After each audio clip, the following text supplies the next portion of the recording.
lakini pia umefanyia nini sasa? Maana tunatamani kuona improvement kama taifa, lakini pia kama coach binafsi, kama mmiliki tuone huo ushirikiano ambao unaotoa kwa vijana kuhakikisha pia wanatimiza ndoto zao kama lengo mama la taasisi. So nimekuwa coach, nilianza 2000 nilichaguliwa mwaka 2022. Vitu ambavyo naweza kusema nimeweza kuachieve kama coach wa timu ya taifa ni kwamba ule muda ambao nilichaguliwa 2022 tulikuwa na mashindano ya Afro Basketball yalifanyika Uganda. Niliweza kusaidia timu kuqualify kwenda kwenye next stage ambayo ilifanyikia Madagascar nadhani mwaka uliofuata, ingawa huko sikufanikiwa kwenda kulingana na sababu ambazo ziko nje ya uwezo wangu, ama naweza kuelezea kiundani zaidi, sidhani kama naweza kuelezea, ila niliweza kusaidia timu kufika huko.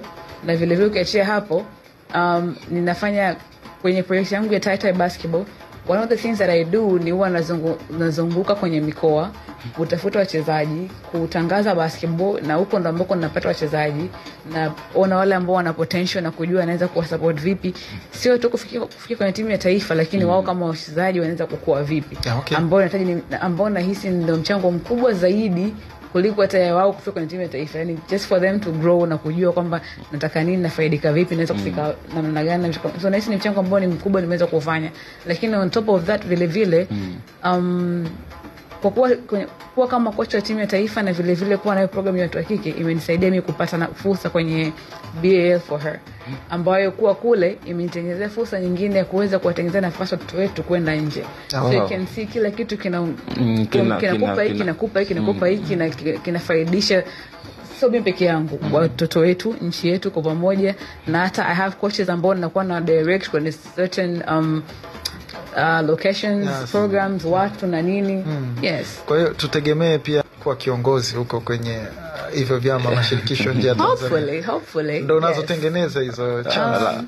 Lazima natokea huko kuweza kujiorganize wakawa na hiyo academy ambayo inasaidia. Moja nadhani kuwa link pia wachezaji wetu kwenda kwenye mataifa mengine. Lakini nyie kama mnatangulia kwenda huko, nadhani mnatutengenezea njia za kuweza kuwa link. Haiendi tu kupata hiyo seminar, unaenda pia kujishobokesha kwa hao watu ili kuhakikisha kwamba tunapata nafasi. Natamani nijue future plan yenu ni ipi, mikakati ya kuitengeneza timu ya vijana, lakini pia vijana hawa waonekane kutoka huko mikoani kuja hapa Dar na mwisho wa siku waweze kukua na kwenda nje zaidi.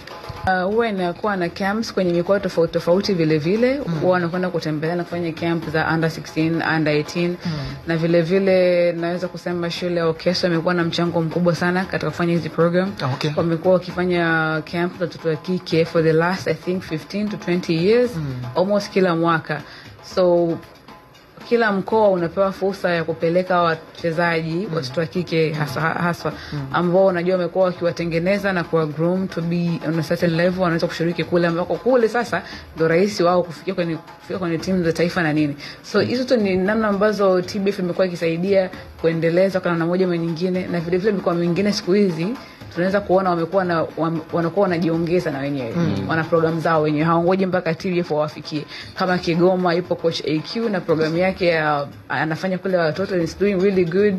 Tukienda wapi, Arusha ipo coach Mjarifu ya project ya pamoja. So yani almost mikoa mingi sasa hivi imekuwa ina program za watoto.